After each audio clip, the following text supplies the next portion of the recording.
Recorded Books presents Venice, A New History by Thomas F. Madden, narrated by Edoardo Ballerini, and directed by Kathleen Gormley. Introduction. We will consider, attend to, and work for the honor and profit of the people of Venice in good faith and without fraud. From the Doge of Venice's Oath of Office, 1192. In the year 452, the world was ending. The Roman Empire, which for centuries had dispensed prosperity, power, and security to its citizens, was crumbling. Once, long ago, the roads of the empire had bustled with merchants, soldiers, and citizens, making their way across a landscape of peace and plenty. Now those roads were the avenues of invasion for barbarians and conquerors. At the head of the Adriatic Sea, the lush plains and hills of the Veneto were especially hard hit, for they stood at the crossroads of the eastern and western halves of the broken empire. In the old days of the Pax Romana, this area had been one of great beauty and wealth.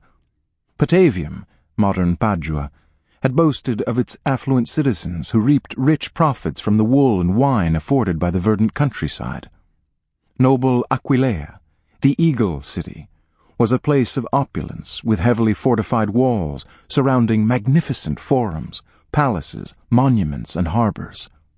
Its markets and homes spilled over with every luxury and delicacy that a vast empire could afford. But in 452, Attila the Hun came to Aquileia. Abandoned by their empire, the citizens of the great city manned the walls and defied the Asian conqueror and his fearful hordes.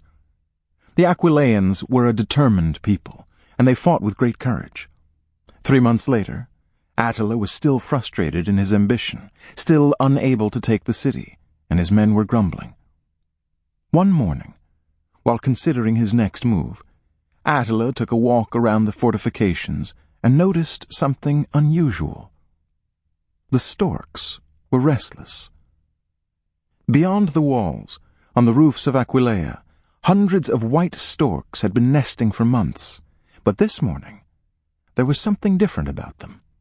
They no longer lounged serenely, looking contemptuously from their perches down onto the Huns. Instead, they were busily picking up their young and flying off toward the horizon. Attila knew an omen when he saw one. At once he ordered his men to storm the walls. The storks proved prescient. Great Aquileia fell that day. Sample complete.